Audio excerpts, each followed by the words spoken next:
The frost hit hardest the night she knocked, ice crystals forming patterns on the windows of the small ranch house, like nature's own warning against being alone in this world. Quinn Zachary heard the faint tapping over the howling wind that had been battering his Montana homestead for 3 days straight, and at first he thought it was just another branch breaking under the weight of snow. But then it came again, more insistent, more desperate, and he rose from his chair by the dying fire with his hand instinctively reaching for the rifle that leaned against the stone hearth.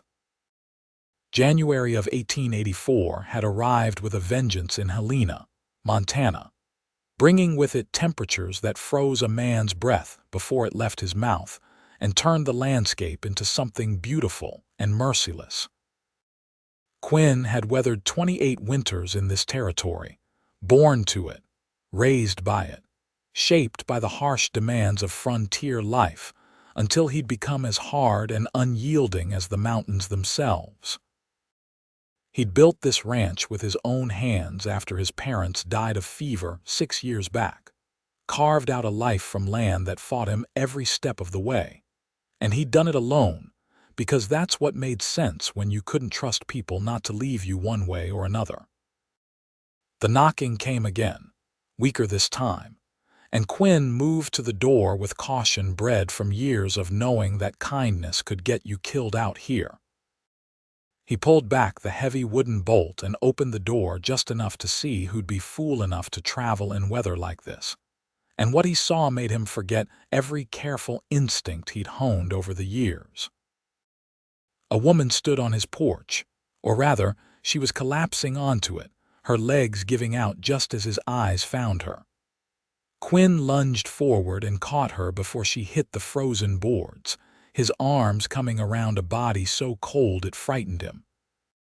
She was wrapped in a thin coat that might have been fine for autumn, but was worse than useless against this killing freeze. Her dark hair matted with ice and snow, her lips blue, her whole form shaking with tremors so violent he could feel them through his own heavy shirt. "Jesus Christ," he muttered, kicking the door shut behind him as he carried her to the fire. She weighed almost nothing, and up close he could see she was young, maybe early 20s, with a face that would have been pretty if it wasn't gray with cold and exhaustion. He laid her on the rug in front of the hearth and immediately started building up the fire, throwing on logs with hands that moved faster than they had in years. "Can you hear me?" he asked, turning back to her. "Miss, can you tell me your name?" Her eyes fluttered open, and they were brown, deep and dark as good earth, but unfocused.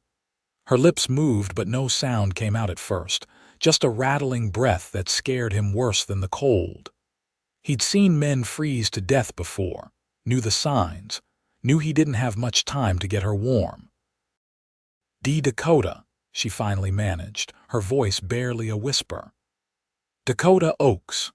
"All right, Miss Oakes, I'm Quinn Zachary and you're safe now, but I need to get you out of these wet clothes before the cold kills you," he said, already reaching for the buttons of her coat. Propriety be damned when a life was at stake. "Don't fight me on this. It's survival, nothing more." She didn't fight him, didn't seem to have the strength for it, and he worked quickly, his fingers clumsy with the small buttons and laces of women's clothing. He'd been around women before, had even courted Sarah Miller for a few months 2 years back before she'd decided ranch life was too hard and married a banker in town instead. But this was different. This was clinical, necessary, and he kept his eyes averted as much as he could while still getting the job done. He wrapped her in every blanket he owned, then in the thick bare fur he kept on his bed, and settled her as close to the fire as he dared.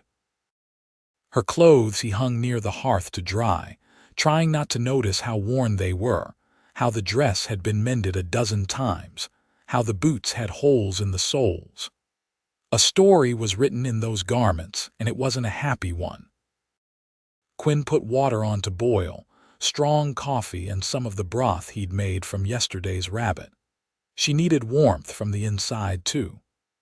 While he waited, He sat beside her and watched her breathe, counting each rise and fall of her chest like a prayer.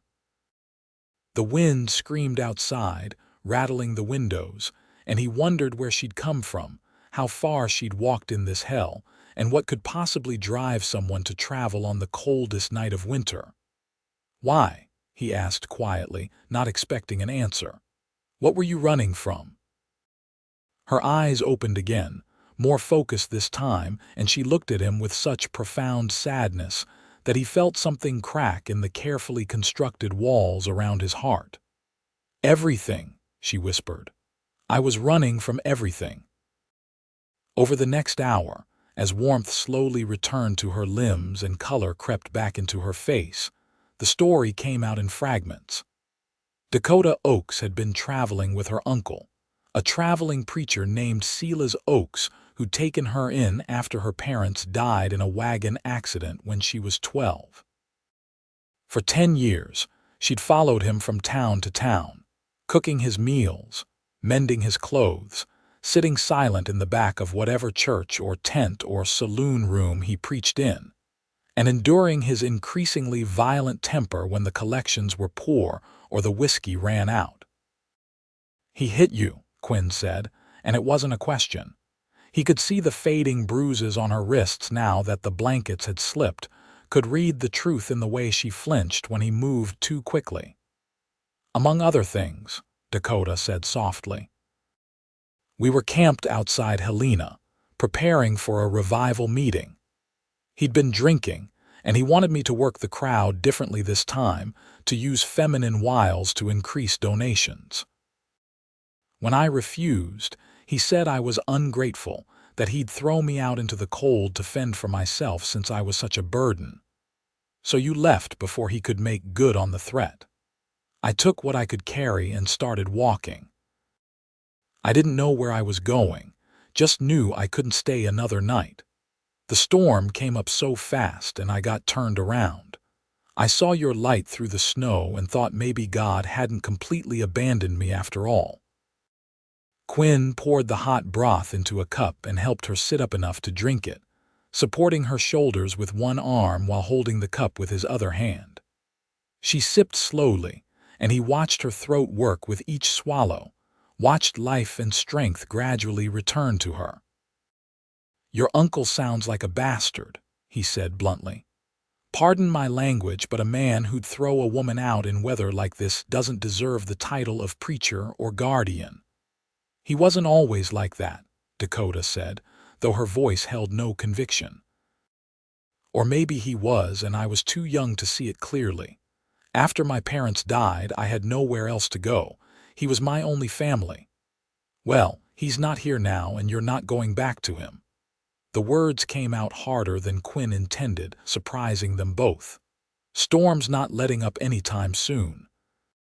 You'll stay here until it breaks and you're strong enough to travel, and then we'll figure out what comes next." "I can't impose on your hospitality," Dakota protested, but weakly. "You don't know me, and I have no way to repay your kindness." "Don't need repayment for doing what's right," Quinn said gruffly, standing up to check her clothes. The dress was still damp, but her undergarments were nearly dry. He handed them to her and turned his back to give her privacy. "Get those on at least. I'll see if I have something warmer you can wear over them." He rummaged through his trunk and found one of his mother's old dresses, kept more out of sentiment than practical purpose. It was simple brown wool, sturdy and warm, and though it would be too big on Dakota's slight frame, it would serve better than her own thin clothing. "Here," he said, passing it to her without looking. "Belonged to my mother. She was a bigger woman than you, but it'll keep you warm." When he finally turned back, Dakota was swimming in the brown dress, the sleeves hanging past her hands, the hem pooling on the floor, but her eyes were wet with tears that had nothing to do with the cold. "Thank you," she whispered. "I don't think anyone's been this kind to me in longer than I can remember." Quinn felt that crack in his heart widen a little more. He'd spent 6 years building a life that needed no one, that was safe precisely because it was solitary. And now this woman had knocked on his door and was somehow dismantling his carefully maintained isolation with nothing more than gratitude and vulnerability. "You hungry?" he asked, because feeding someone was easier than examining the unfamiliar feeling stirring in his chest. "I've got salt pork and beans, some sourdough bread I made yesterday. I don't want to take your food. Got plenty to share.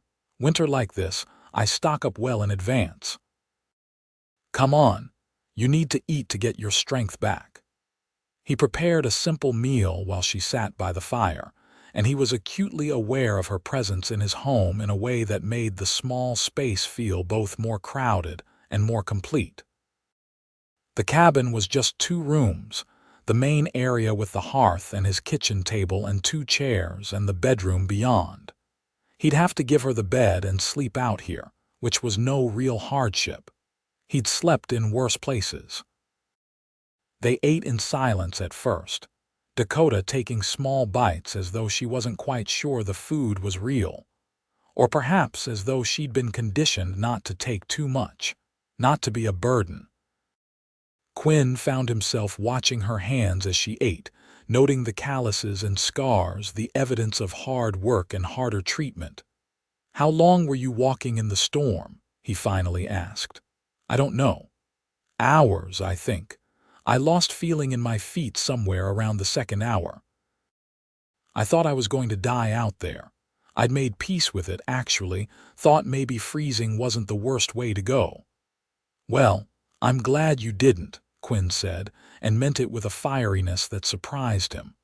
"World's got enough death in it without adding yours to the count." Dakota looked at him then, really looked at him, and he bore her scrutiny with as much grace as he could manage.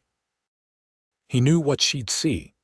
A man weathered by sun and wind, with light blue eyes that had seen too much, a jaw that needed shaving, sandy brown hair that needed cutting, dressed in worn clothes that were clean but had been mended as many times as her own dress. He was no prize, just a rancher trying to make a living from stubborn land. "You live here alone?" she asked. "For 6 years now. Parents died, and I never saw the point in taking a wife just to have help with the work. Seemed unfair to the woman. Most men out here don't think that way. They see wives as unpaid labor." "Most men are fools," Quinn said flatly. "Partnership should be equal or it's not worth having." Something shifted in Dakota's expression, a softening around her eyes, a slight curve to her lips that wasn't quite a smile but was close. "That's a surprisingly enlightened view for a Montana rancher. My mother taught me to respect women, and my father showed me what a real partnership looked like. They worked this land together, decided things together, faced hardships together. When fever took them both within days of each other, I think it was because neither could stand the thought of being here without the other." "That sounds like love," Dakota said quietly. "It was. Deepest kind I've ever witnessed." Quinn pushed back from the table and collected their empty plates. "Which is why I never settled for less. Rather be alone than be with someone who doesn't make life bigger and brighter." The wind chose that moment to hit the cabin with renewed force, a sound like the world ending, and Dakota flinched. Quinn saw fear flash across her face and understood it. She'd nearly died in that storm, had walked through it with death breathing down her neck. And now she was in a stranger's cabin, miles from town, with no guarantee the morning would bring anything better. "Storm should blow itself out by tomorrow night or the next morning," he said, trying to sound reassuring. "These January blizzards come hard but don't usually last more than 3 or 4 days. You're safe here until it passes." "And then what?" Dakota asked, and there was no self-pity in the question, just practical concern. "I have no money, no family to speak of except an uncle I never want to see again, no skills except cooking and mending and Bible verses." "Then we figure it out when the time comes," Quinn said firmly. Right now, you need rest. Take the bedroom. I'll sleep out here by the fire. I can't take your bed. You can and you will. I'm not arguing about this, Miss Oakes. You've been through hell tonight and you need proper sleep in a proper bed. Dakota looked like she wanted to protest further, but exhaustion was clearly winning the battle. She nodded and stood, swaying slightly, and Quinn steadied her with a hand on her elbow. Through that door. There's a chamber pot under the bed and a wash basin on the stand. Not much, but it's clean. It's more than I expected when I knocked on your door, Dakota said. Thank you, Quinn Zachary. You may have saved my life tonight. Just did what any decent person would do, he muttered, uncomfortable with her gratitude even as some part of him warmed to it. He watched her disappear into the bedroom and close the door, then stood there for a long moment staring at the wooden barrier between them. His heart, so carefully guarded for so many years, was beating in a rhythm that felt new and dangerous. He told himself it was just compassion, just human kindness for someone in need, but even as he thought it, he knew he was lying. Quinn banked the fire and made himself a rough bed from the bearskin and a spare blanket, but sleep was a long time coming. He lay awake listening to the storm and thinking about brown eyes and a whispered thank you, about a woman brave enough to walk into a blizzard rather than endure another night of cruelty, about how sometimes the coldest nights brought the most unexpected warmth. When he finally slept, he dreamed of his mother's dress being filled out by someone who belonged in it, who belonged here. And when he woke before dawn, he couldn't shake the feeling that his life had just taken a turn from which there would be no going back. The storm raged through the next day and the day after that, keeping them trapped in the cabin together. And in those hours of forced proximity, something extraordinary began to happen. Quinn discovered that Dakota Oakes had a sharp mind and a sharper wit, that she could quote Shakespeare as easily as scripture, that she had observations about the world that made him see things differently. She told him about the places she'd traveled with her uncle, about New Orleans and St. Louis and Denver, about the people she'd met, and the things she'd seen, painting pictures with her words that made his small Montana world feel both smaller and infinitely more connected to something larger. In turn, he told her about the land, about how to read weather in the behavior of animals, about the satisfaction of growing things in soil that fought you, about the particular beauty of Montana in spring, when the wildflowers turned the meadows into riots of color. He told her about his parents, about their dreams for this ranch, about how he was trying to honor their memory by making those dreams real.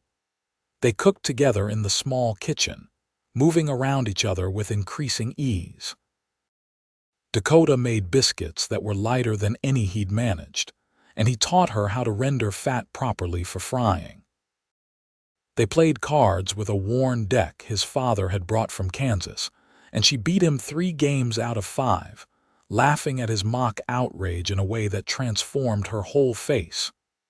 "You're counting cards," he accused on the evening of the second day, and she didn't even deny it. "My uncle played poker for extra money when the collections were thin. I learned by watching. Is it cheating if I'm just paying attention?" "Depends on who you ask," Quinn said, but he was grinning. "Play that way in a saloon and you're liable to get shot. Good thing we're not in a saloon then." The easy banter felt natural, felt right, and Quinn found himself looking for excuses to make her laugh because the sound of it filled spaces in his chest he hadn't known were empty. She had a way of tilting her head when she was thinking, of tucking a strand of dark hair behind her ear when she was nervous, of biting her lower lip when she was concentrating on something, and he was cataloging these details like a miser hoarding gold. On the third morning, he woke to find her already up, standing at the window looking out at a world transformed. The storm had finally passed, leaving behind snow so deep It came halfway up the cabin walls and a sky so blue it hurt to look at it. "It's beautiful," Dakota said softly, not turning when she heard him rise. "Terrible and beautiful at the same time." "That's Montana for you," Quinn said, moving to stand beside her. "Tries to kill you one day and takes your breath away the next. Will the roads be passable?" "Not for a few days yet. Snow this deep needs time to settle, and even then it'll be slow going." "Why? You eager to leave?" The question hung between them, weighted with things neither had said. Dakota turned to look at him, and in the morning light he could see that the bruises on her wrists were fading to yellow. That color had fully returned to her cheeks, that she looked stronger, healthier, more alive than the half-frozen woman who'd collapsed on his porch. "No," she said quietly. "I'm not eager to leave at all, and that terrifies me." Quinn's heart hammered against his ribs. "Why does it terrify you?" "Because 3 days ago I had nothing and no one, and now I have this, whatever this is, and I know it can't last. Once the road's clear, I'll have to go to Helena and find work, find a way to survive on my own. I can't stay here indefinitely living on your charity." "What if it's not charity?" The words came out before Quinn could stop them, rough and raw and honest. "What if I want you to stay?" Dakota's eyes went wide. "Quinn, you don't know what you're saying. You don't really know me. 3 days isn't enough time to. 3 days is enough time to know that I've laughed more in the last 72 hours than I have in 6 years, Quinn interrupted. "Enough to know that this cabin feels like a home instead of just a shelter. Enough to know that when I think about you leaving, it feels like losing something precious before I've even had a chance to hold onto it properly." "That's just loneliness talking," Dakota said, but her voice shook. "And proximity. You've been alone too long, and I'm grateful to you, and we're confusing those feelings for something else." "Are we?" Quinn took a step closer, close enough to see the flecks of gold in her brown eyes, close enough to smell the soap she'd used to wash her hair. "Because I've been lonely for 6 years, and never once felt what I'm feeling now. And you've got no reason to be grateful enough to look at me the way you've been looking at me when you think I'm not paying attention." A flush crept up Dakota's neck and into her cheeks. "How have I been looking at you? Like maybe you're feeling this too. This pull, this connection, this sense that something's shifting in a way that can't be shifted back." For a long moment, Dakota just stared at him, and Quinn could see the war happening behind her eyes, fear battling hope, practicality fighting something more primal. Then, so quietly he almost missed it, she said, "I'm afraid." "Of me. Of this. Of wanting something good only to have it taken away. My whole life has been loss and disappointment and learning not to hope too hard because hope just makes the hurting worse. And you're standing here offering me something that feels too good to be real, and I don't know how to trust it." Quinn understood that bone deep. Hadn't he been doing the same thing, keeping people at arm's length because loss hurt too much? But something about Dakota made him want to be brave, want to risk the hurt for a chance at something real. "I can't promise we won't hurt each other," he said carefully. "People do, even when they don't mean to. But I can promise I'll never raise a hand to you, never demean you, never make you feel like a burden. I can promise that if you stay, it'll be as an equal partner in building whatever life we can make here. And I can promise that I'll do my damnedest every day to be worthy of the trust you'd be placing in me." Tears spilled over Dakota's lashes and tracked down her cheeks. "You really mean that? Every word?" "I know it's fast, know it's crazy, but I learned from my parents that when something's right, you don't waste time questioning it. You grab hold and you don't let go." He reached up slowly, giving her time to pull away, and gently wiped the tears from her face with his thumbs. "Stay, Dakota. Not as a guest, not as charity, but as someone building a life here. Stay and let's see what we can make together." "I don't know how to do this," she whispered. I don't know how to be with someone in a way that's healthy and good. Neither do I, not really, but we can learn together. Dakota closed her eyes, leaning into his touch, and Quinn felt his heart expanding in his chest, making room for her for this, for a future he hadn't dared imagine until she knocked on his door during the coldest night of winter. "Okay," she breathed. "Okay, I'll stay." The kiss happened naturally, inevitably, Quinn lowering his head and Dakota rising on her toes to meet him halfway. It was gentle and searching, a question and an answer all at once, and when they finally pulled apart, both breathing hard, Quinn knew with absolute certainty that his life had just changed forever in the best possible way. But even as happiness flooded through him, he knew they'd have practical matters to address. There was the question of her uncle, of propriety, of what the people in Helena would say when they found out Quinn Zachary had a woman living on his ranch. The territory was more progressive than many places, but it still had its standards and expectations. "We should get married," Quinn said, and Dakota's eyes went wide again. "What? I know, it's fast, but think about it practically. If you're going to stay here, if we're going to build a life together, marriage protects you, gives you legal standing, inheritance rights if something happens to me, and it keeps the gossips in Helena from making your life hell." "That's very practical," Dakota said slowly, "but is it what you want? Marriage is a big step, Quinn. Are you really ready for that? I'm 28 years old and I've been waiting my whole adult life for someone who makes me feel what you make me feel. So yeah, I'm ready. Question is, are you?" Dakota bit her lip, that gesture he was coming to adore, and he could see her thinking it through. "I never thought I'd marry," she said finally. "Certainly never thought I'd marry for love or partnership. I thought if it happened at all, it would be out of desperation or necessity.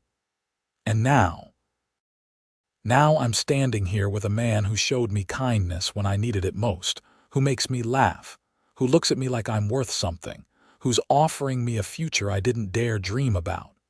So yes, Quinn Zachary, I'll marry you if you're truly sure." Never been more sure of anything in my life. They sealed it with another kiss, longer and deeper this time, and Quinn felt like he was falling and flying at the same time. When they finally broke apart, both flushed and breathless, practical matters reasserted themselves. "We'll need to wait until the road's clear and then go into Helena," Quinn said. "Get properly married by the justice of the peace. Judge Harrington is a good man, fair-minded. He'll do it quickly and without too many questions. What about my uncle? He'll be in Helena for his revival meeting. What if he tries to claim I ran away with property or money, tries to make trouble?" Quinn's jaw tightened. "Then he'll learn what happens to men who mistreat women in Montana territory. But I don't think he'll push it. Men like him are cowards at heart. He'll bluster, but when faced with real opposition, he'll back down. You don't know him like I do. Maybe not, but I know his type. And I know you're an adult woman capable of making your own choices. He has no legal claim on you, Dakota. You're free whether he likes it or not." She nodded, wanting to believe it, and Quinn pulled her into his arms, holding her close.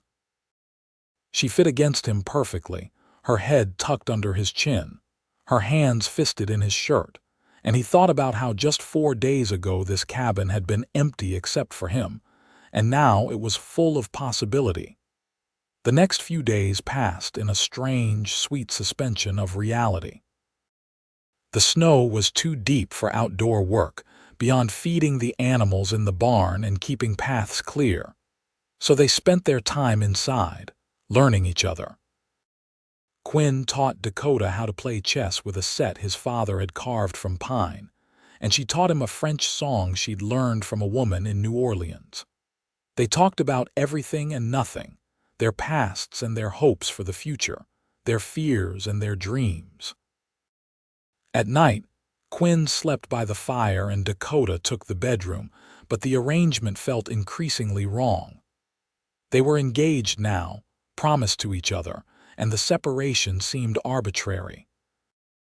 On the fifth night, Dakota emerged from the bedroom long after they'd said goodnight and found Quinn still awake, staring into the flames. "Can't sleep?" she asked softly. "Thinking too much," he admitted. "About how everything's changed so fast, about what comes next." Dakota sat beside him on the floor, close enough that their shoulders touched. "Are you having second thoughts?" "No. Are you?" "No. But I am having thoughts about how strange it is to be engaged to someone and still sleeping in separate rooms." Quinn turned to look at her, his heart picking up speed. "I wanted to give you space, didn't want you to feel pressured. We're not married yet, and I know you've been through a lot. Didn't want to assume anything." "That's thoughtful of you," Dakota said, reaching for his hand. "But I'm not afraid of you, Quinn. I trust you in a way I've never trusted anyone. And I know we're doing things backwards, but that seems to be our way. So maybe we could do this backwards too. Maybe you could hold me tonight, and we could just be together without worrying about what's proper or expected."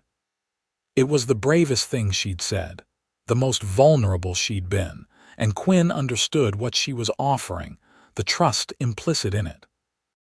He stood and pulled her to her feet, led her to the bedroom, and they lay down together on top of the covers, fully clothed, wrapped in each other's arms. "This is nice," Dakota murmured against his chest, feeling safe and warm and wanted. "Get used to it," Quinn said, pressing a kiss to her hair. "Because I plan on making you feel this way every night for the rest of our lives." They fell asleep like that, and it was the best sleep Quinn had gotten in years. When the roads finally cleared enough for travel, they bundled up and made the journey into Helena. The town was bustling despite the cold, miners and merchants and families going about their business in the steady, determined way of frontier people who refused to let weather stop them from living. Quinn drove the wagon carefully, mindful of the ice beneath the snow, and Dakota sat beside him taking it all in with wide eyes. "It's bigger than I expected," she said. "Last town we were in was barely more than a crossroads. Helena's been growing fast since they found gold in Last Chance Gulch. Getting close to 10,000 people now. Got churches and schools and even an opera house. It's becoming a real city." They passed the tent where Dakota's uncle had set up his revival meeting, and she tensed beside him. Quinn reached over and took her hand, squeezing gently. "You don't have to face him if you don't want to," he said. "We can just go straight to Judge Harrington." "No," Dakota said, her voice steady despite the fear in her eyes. "I need to do this. Need to tell him to his face that I'm done, that he has no power over me anymore."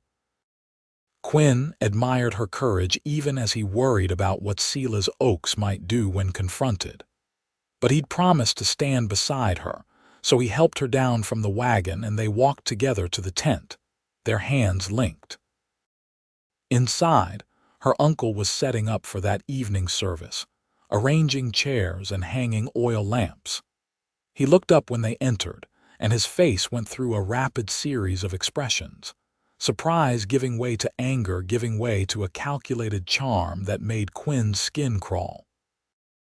"Dakota, my dear girl," Dakota Oakes said, moving toward them with outstretched arms. "Thank God you're alive.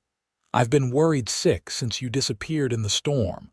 I thought surely you'd frozen to death, and I've been praying for your safe return."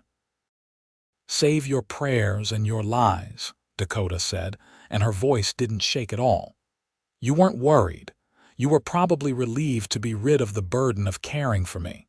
Silas's expression hardened. "Now that's no way to speak to the man who raised you, who took you in when you had no one else. I've clothed you and fed you and taught you God's word, and this is the gratitude I receive. You hit me. You starved me. You threatened to throw me out in a blizzard. That's not caring, Uncle. That's cruelty. I disciplined you when you were ungrateful and disobedient, as is my right as your guardian," Silas said, his voice taking on the sonorous quality he used for preaching. "The Bible is clear about honoring one's elders and the rod of correction. Now stop this foolishness and come back where you belong." "She doesn't belong with you," Quinn said, speaking for the first time. "She belongs with me. We're getting married today." Silas turned his attention to Quinn, looking him up and down with obvious disdain. "And who are you?" "Some cowboy who's taken advantage of a vulnerable young woman. I'll have the law on you for kidnapping and corruption." "I'm the man who saved her life when you threw her out to die," Quinn said, his voice hard as iron. "And Dakota is a grown woman of 22 years who can make her own choices about who she wants to be with. You have no legal claim on her, and if you try to interfere, I'll make sure everyone in Helena knows exactly what kind of man you really are." "You have no proof of anything," Silas said, but there was worry in his eyes now. A preacher's reputation was his livelihood, and scandal could ruin him. "I have Dakota's testimony, and I have eyes that can see the bruises you left on her. But more than that, I have the fact that no one in this town knows you yet. You're just another traveling preacher passing through. I, on the other hand, was born here. My family has been part of this community for 3 decades. Who do you think people will believe?" Silas's face flushed with anger, and for a moment Quinn thought the man might actually take a swing at him. But instead, he turned his venom on Dakota. "You ungrateful little wretch. After everything I did for you, this is how you repay me, running off with the first man who shows you attention. You'll be sorry. He'll tire of you soon enough, and then where will you be? You'll come crawling back, and I won't take you. You'll be on the streets where you belong." "I'd rather die on the streets than spend another day under your roof," Dakota said, and there was such quiet dignity in her voice that Quinn fell a little more in love with her. "You never cared for me, Uncle. You used me, and you broke me down bit by bit until I almost believed I deserved it. But Quinn showed me differently. He showed me what real kindness looks like, what respect and partnership look like, and I'm choosing that. I'm choosing him and choosing a life where I'm valued." "Then go," Silas spat. "Go and be damned. You were always more trouble than you were worth." They left the tent without another word, and Quinn felt Dakota trembling beside him. He pulled her close as they walked back to the wagon, and she buried her face against his coat. "That was harder than I thought it would be," she said, her voice muffled. "You were incredible," Quinn told her. "Brave and strong and everything he said you weren't. I'm proud of you." "He's right about one thing, though. I am more trouble than I'm worth. You're taking on a woman with nothing, no family, no dowry, no connections. You could do better." Quinn stopped walking and turned her to face him, his hands on her shoulders. "Listen to me, Dakota Oakes. You are worth everything. Worth the trouble, worth the risk, worth whatever challenges come, and I'm not taking you on like some burden. You're a gift, and I'm grateful every day that you knocked on my door during that storm." She kissed him there on the main street of Helena, not caring who saw, pouring all her fear and gratitude and growing love into it. When they pulled apart, Quinn saw Judge Harrington watching them from across the street with an amused expression. "That the young lady you want to marry, Quinn?" the judge called. "Yes, sir, it is. You available to perform the ceremony? Come on over to my office.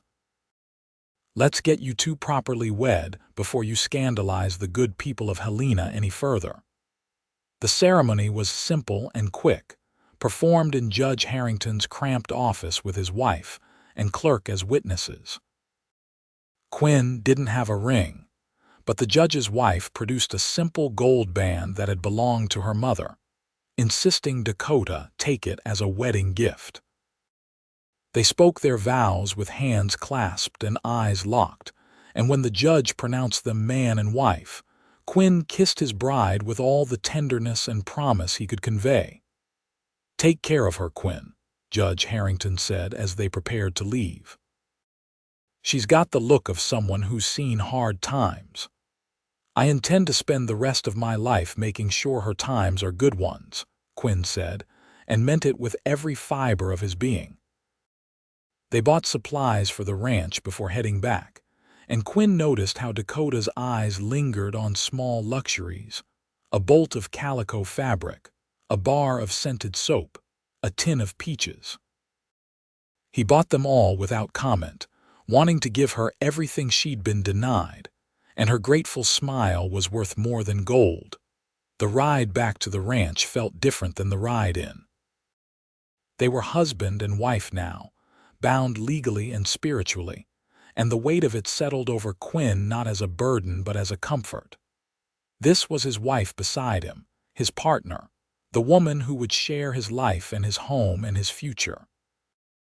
That night, they came together as husband and wife in the bedroom that was now truly theirs, and it was tender and awkward and beautiful all at once. Dakota had been afraid she wouldn't know what to do, but Quinn was patient, gentle, taking his time to show her that physical love between partners who cared for each other was nothing to fear. And when it was over and they lay tangled together in the darkness, both breathing hard and flush with wonder, Dakota cried tears of joy. "I never knew," she whispered. "Never knew it could be like this." "Neither did I," Quinn admitted, stroking her hair. "I mean, I knew the mechanics, but this, what we just shared, that was about more than bodies. That was about souls connecting. Is it always like this for married people?" "I think it is when they love each other," Quinn said, and then froze, realizing what he'd just implied. Dakota propped herself up on one elbow, looking down at him in the moonlight that streamed through the window. "Do you love me?" "Yes," Quinn said, because there was no point in denying what his heart knew to be true. "I know it's only been a week, know it's crazy, but yes, Dakota Zachary, I love you." She smiled, radiant and beautiful, and lowered her head to kiss him softly. "Good, because I love you too, and I was afraid I was alone in it." They made love again, slower this time, learning each other's bodies and rhythms.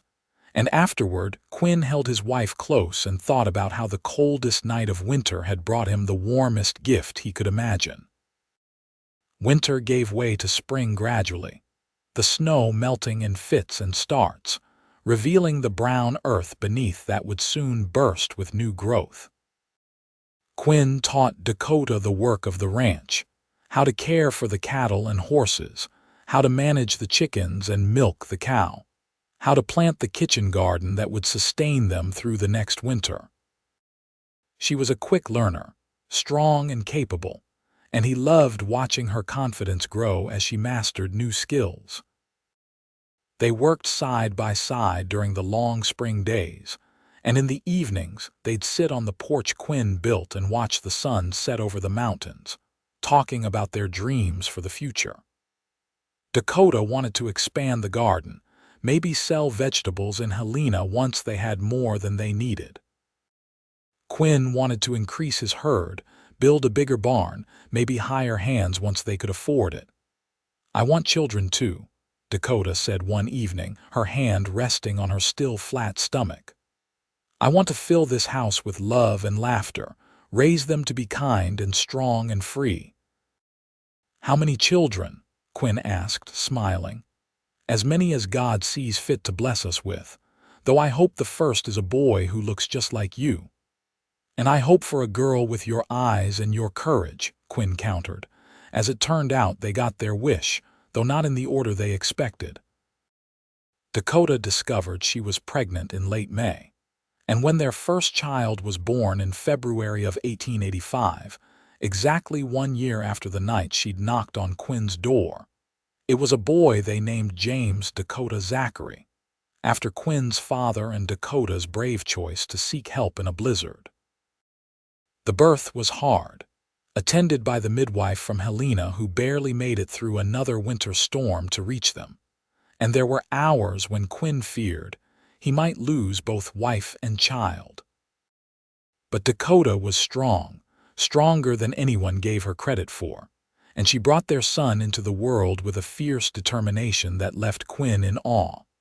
Holding his son for the first time, looking down at the tiny face that was somehow already so perfect, Quinn felt his heart expand even more.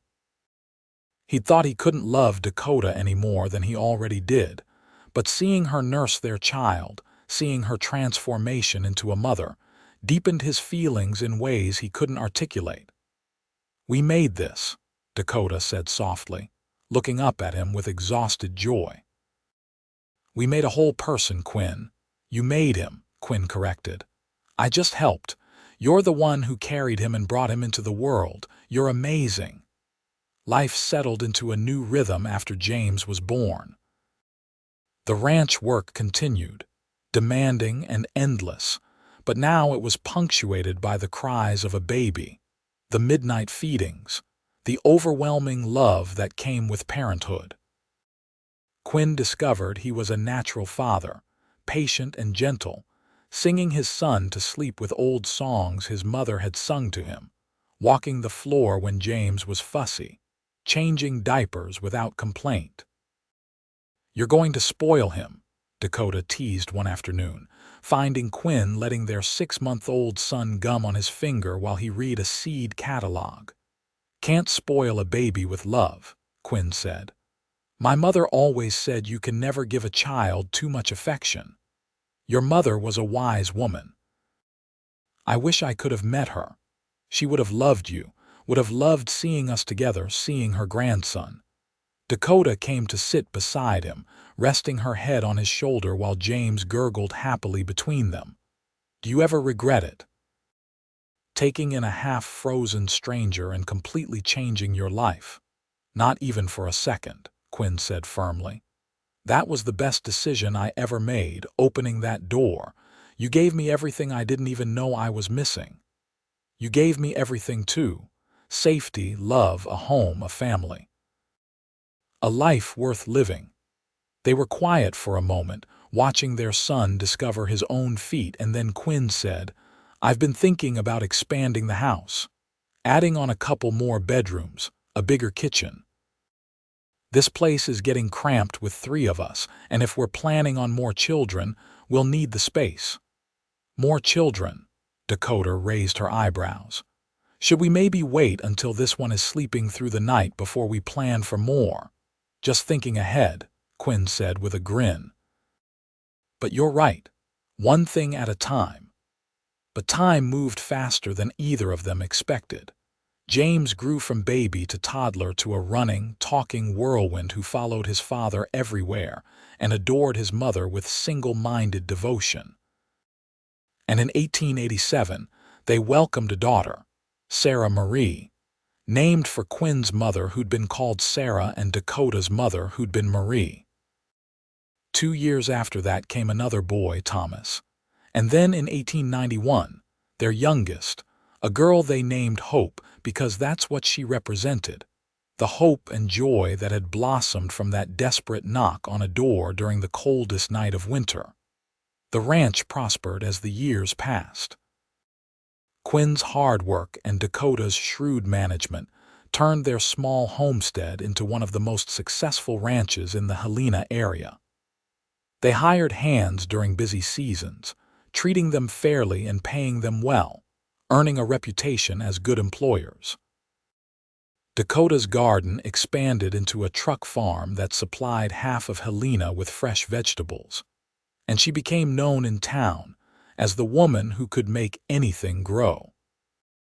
Their children thrived, growing up healthy and strong, educated by Dakota who'd loved learning and made sure her children had access to books and knowledge. James grew into a serious, thoughtful boy who wanted to be a rancher like his father. Sarah was wild and free, more comfortable on horseback than anywhere else. Thomas inherited his mother's green thumb and spent hours in the garden. And Hope, the baby, was the family's heart, the one who could make anyone smile even on the hardest days. In 1895, 11 years after that fateful winter night, Quinn and Dakota stood on the porch of their expanded house watching their 4 children play in the yard. James, now 10, was teaching Thomas how to throw a rope. Sarah was racing her horse in circles, whooping with joy. Hope was picking flowers, carefully arranging them into a bouquet for her mother. "Can you believe it's been 11 years?" Dakota asked, leaning into Quinn's side in the familiar, comfortable way of long married couples. "Sometimes it feels like yesterday," Quinn said. "Sometimes it feels like you've always been here." "I have a confession," Dakota said softly. "That night when I knocked on your door, I'd already decided that if you turned me away, I was going to just lie down in the snow and let the cold take me. I had no fight left. I was done." Quinn's arms tightened around her. "You never told me that." "I was ashamed of how close I came to giving up. But now I'm glad I didn't, glad I had enough strength left to knock one more time. Because look at what I would have missed. Look at what we built." She gestured to the scene before them, the children and the land and the life they'd created together, and Quinn felt his throat tighten with emotion. "I'm glad you knocked," he said roughly. "Glad you kept fighting. Glad you gave me the chance to love you." "Best decision I ever made," Dakota said. "Knocking on that door changed everything." They were quiet for a moment, comfortable in the silence, and then Hope came running up with her bouquet of wildflowers, her face bright with pride. "For you, Mama," she said, presenting the flowers with all the ceremony a 5-year-old could muster. Dakota accepted them with appropriate reverence, smelling them and exclaiming over their beauty, and Hope beamed before running back to pick more. Quinn watched his wife with their daughter and felt the same overwhelming rush of love he'd felt that first morning, watching her look out at the snow-covered landscape. "I love you," he said, because some things needed to be said regularly. "I love you too," Dakota replied. Today, tomorrow, and all the days after that. The years continued to roll by, bringing changes and challenges. There was the drought of 1897 that tested their resilience, the harsh winter of 1899 that killed off a quarter of their herd, the bout of pneumonia that nearly took Thomas when he was 8. But they faced each trial together, leaning on the partnership they'd built, drawing strength from their love. In 1900, James turned 15 and started seriously courting Emma Harrington, the judge's granddaughter. Quinn and Dakota watched their eldest son fall in love with the same headlong rush they'd experienced, and it made them feel both old and young at the same time. Were we ever that young? Dakota asked one evening, watching James and Emma sit on the porch swing, holding hands and talking in low voices. "We were younger," Quinn reminded her. "At least they had the sense to court properly instead of getting married a week after meeting." "We were unique circumstances," Dakota said, but she was smiling. "We were crazy," Quinn corrected.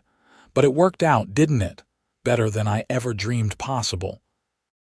Sarah, at 13, declared she was never getting married, that she was going to be a rancher in her own right, and didn't need a man for that.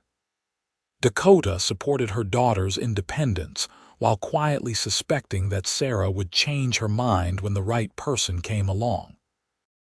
Thomas, 11, was still more interested in plants than people. And Hope, now 10, was showing signs of her mother's intelligence and her father's stubbornness in equal measure. In 1902, James married Emma in a ceremony that brought together most of Helena's population. It was held at the ranch, under an arbor Quinn and Thomas built in Dakota, and the girls decorated with flowers. Judge Harrington officiated, and as Quinn walked down to give Emma's family his blessing on the union, he caught Dakota's eye, and they shared a look of perfect understanding. Their family was growing, changing, and it was beautiful. James and Emma built a house on the far edge of the Zachary property and started their own small ranch, working in partnership with Quinn but maintaining their independence. In 1903, They made Quinn and Dakota grandparents for the first time with the birth of Quinn Jr., and holding his grandson, Quinn marveled at the passage of time and the continuity of life. "We're getting old," he told Dakota that night as they got ready for bed. "Speak for yourself," she replied tartly. "I'm not even 40 yet. 38 is close enough to 40, and I'll be 43 next month, and you're as handsome as the day I knocked on your door and you saved my life." "I didn't save your life, I just opened a door." "You opened a door and your heart together," Dakota said, echoing words she'd said many times over the years. And that made all the difference. It had become their story, the tale they told their children and now their grandchild, about how love could bloom in the coldest winter, how kindness could change everything, how two people who'd been alone could build something extraordinary together. In 1905, Sarah surprised them all by falling in love with a young veterinarian who'd come to Helena from Kansas. His name was David Quint, and he matched Sarah's independence with his own quiet confidence. They married later that year and set up practice in Helena, with Sarah working alongside him as the territory's first female veterinary assistant. Quinn and Dakota were immensely proud, even as they missed having their wild daughter on the ranch. Thomas showed no signs of wanting to marry, content with his gardens and his books, and Hope was still too young at 14. But the house was often full nonetheless, with James and Emma and little Quinn coming for dinners, Sarah and David visiting on weekends, and the steady stream of ranch hands and friends who'd become like family over the years. In 1907, on a cold February evening very much like the one 23 years earlier, when Dakota had knocked on Quinn's door, they sat together by the fire in the same spot where Quinn had first wrapped her in blankets and saved her life. 23 years, Quinn said, his arm around his wife. "Feels like both forever and no time at all. We've lived a whole life together," Dakota mused. "Raised children, built a successful ranch, made a home and a family. Sometimes I think about that terrified girl who walked through a blizzard with nothing but the clothes on her back, and I can barely recognize her." "She's still in there," Quinn said, pressing a kiss to her temple. "She's the core of the strong, confident woman you've become." "You didn't change who you were, Dakota. You just became more yourself. Thanks to you. Thanks to us. We did this together, remember? Partnership." "Equal partnership," Dakota agreed, "just like you promised that first week." They sat in comfortable silence, watching the fire, and Quinn thought about all the winters they'd weathered together, all the springs they'd welcomed, all the summers and autumns of their shared life. They'd had disagreements over the years, moments of frustration and anger, times when the work seemed too hard and the challenges too many. But they'd never stopped choosing each other, never stopped fighting for their partnership, and that had made all the difference. "Do you think we'll have many more years like this?" Dakota asked softly, and Quinn heard the fear beneath the question. They were getting older, and while both were still healthy, they knew that couldn't last forever. "I think we'll have as many as God sees fit to give us," Quinn said. "And whatever time we have, I plan to spend it loving you and being grateful for every day." "That's a good plan," Dakota said, snuggling closer. "I think I'll do the same." Hope came in from helping with the evening chores, her cheeks red from the cold, and found her parents by the fire. At 14, she was old enough to notice the way they looked at each other, the casual intimacy of long partnership, and young enough to still find it slightly embarrassing. "You two are being mushy again," she said, but there was affection in her voice.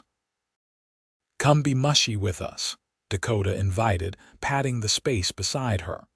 Hope rolled her eyes but joined them, and Quinn wrapped an arm around his youngest daughter, pulling her close. These moments, simple and perfect, were what life was really about. The years continued their march. In 1910, Hope married a school teacher named Marcus Oates and moved to Helena to start a school for girls. Thomas, now 21, finally showed interest in a young woman who worked at the general store, and Quinn and Dakota watched their quietest child blossom under the attention of someone who appreciated his gentle nature. In 1912, James and Emma made them grandparents for the third time with the birth of twins, a boy and a girl they named after Quinn's parents. Sarah and David had 2 children by then as well, and the ranch was often full of grandchildren, their laughter and energy a reminder of the legacy Quinn and Dakota were building. On their 29th anniversary, in February of 1913, Quinn took Dakota back to Helena for a rare night away from the ranch. They had dinner at the nicest restaurant, then walked through the snowy streets hand in hand like young lovers, despite both being well into their 50s. "Remember when we walked these streets to face your uncle?" Quinn asked. "I remember being terrified and trying not to show it," Dakota said. "I remember you standing up for me when no one ever had before. Best day of my life, marrying you, mine too." They stopped in front of the church, where Dakota's uncle had held his revival meeting all those years ago. It was different now, a permanent building instead of a tent, with a new preacher who was known for his genuine kindness and service to the community. "You ever wonder what happened to him?" Quinn asked. "Your uncle?" "Sometimes. Last I heard he was somewhere in California still preaching. I hope he changed, became a better man, but I doubt it. People like him rarely do. His loss. He threw away someone precious and never even knew it." "His loss, your gain," Dakota said, reaching up to kiss her husband's cheek. They returned to the ranch the next day to find Thomas had finally proposed to his sweetheart, a woman named Lily Sanders who made him laugh and shared his love of growing things. The wedding was planned for June, and Dakota threw herself into preparations with the energy of a much younger woman. "You're allowed to slow down, you know," Quinn told her one evening as she pored over fabric samples for table linens. "I'll slow down when I'm dead," Dakota replied tartly. "This is my youngest son getting married. I want everything to be perfect." "It will be because we'll all be there together," Quinn said. "That's what makes things perfect."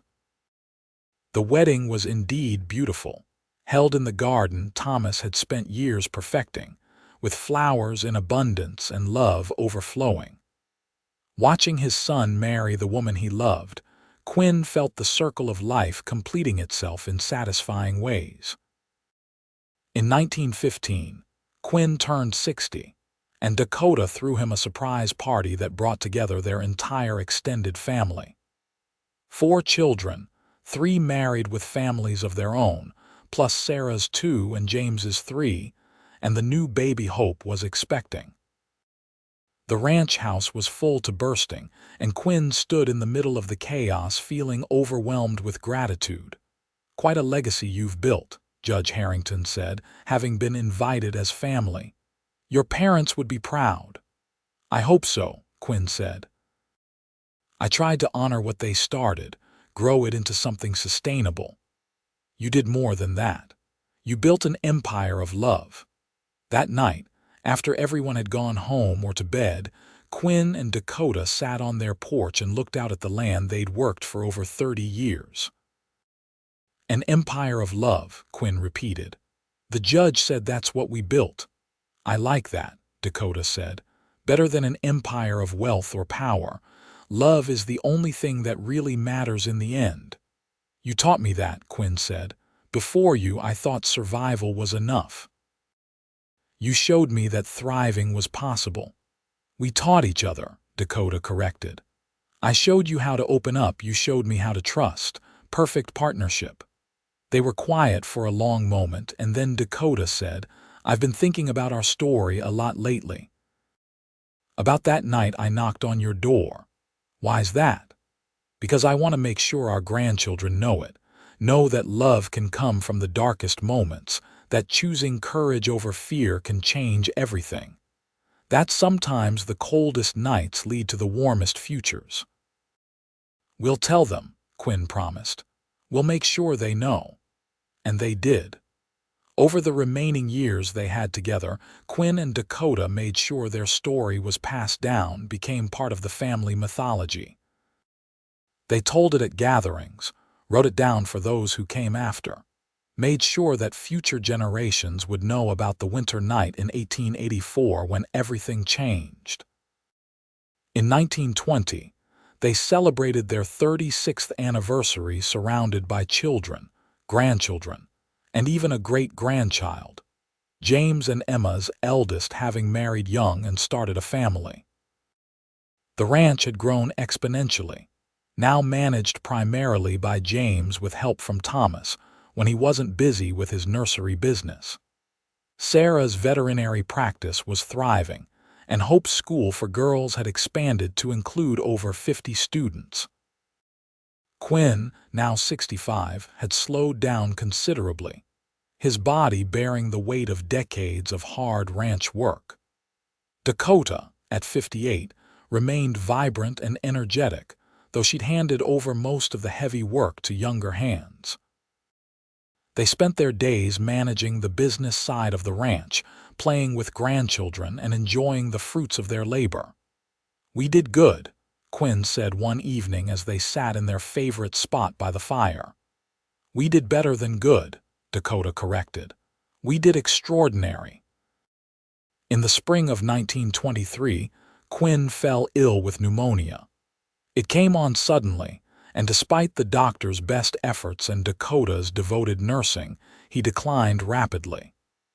As he lay in their bed, surrounded by his wife and children, Quinn felt at peace.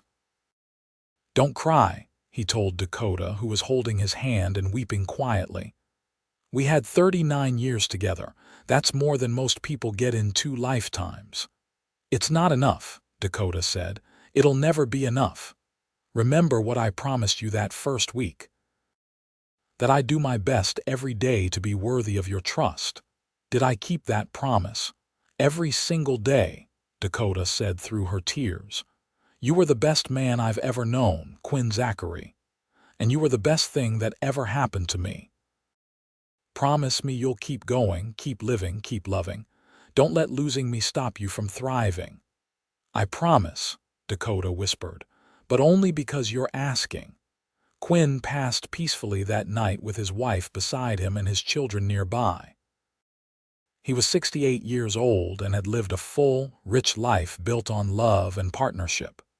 Dakota grieved deeply, but kept her promise. She continued to manage the ranch with James's help, continued to be active in her grandchildren's lives, continued to find purpose and meaning in each day. But those who knew her well could see that a light had dimmed, that she was waiting, biding her time until she could be reunited with the man she'd loved for nearly 4 decades. 5 years later, in the winter of 1928, Dakota passed away quietly in her sleep at the age of 66. Her children found her in the morning, lying peacefully in the bed she'd shared with Quinn, a slight smile on her face as though she'd seen something wonderful in her dreams. They buried her beside Quinn on a hill overlooking the ranch, under a sky so blue it hurt to look at. Their headstone was simple but perfect, reading, "Quinn and Dakota Zachary." He opened his door and his heart. She found her home. Together they built an empire of love. The ranch continued for generations after them, passed down through their children and grandchildren and great-grandchildren. The story of how it started, of the coldest night of winter when Dakota knocked and Quinn answered, became family legend, told and retold until it took on an almost mythical quality. But those who'd known them, who'd witnessed their partnership firsthand, knew that no embellishment was needed. The truth was extraordinary enough. 2 people, alone and guarded, had found each other in the harshest conditions and built something beautiful that lasted long after they were gone. Their great-great-grandchildren still work the land today, still tell the story of that winter night in 1884, still believe in the power of opening doors and hearts together, of choosing courage over fear, of love that transforms everything it touches. And on cold February nights when the wind howls and snow falls heavy on Montana, it's easy to imagine a young woman knocking desperately on a door, and a lonely cowboy opening it to find his entire future waiting on the other side, frozen and frightened but so brave. That knock changed 2 lives, created a family, built a legacy. It proved that the coldest nights can lead to the warmest loves, that sometimes the best things come from the most desperate moments, and that when 2 hearts open together, nothing is impossible. The empire of love Quinn and Dakota built stands as testament to that truth, thriving still on the Montana land they loved, filled with descendants who carry their story forward. And remember, always remember, the night everything changed with a simple knock on a door.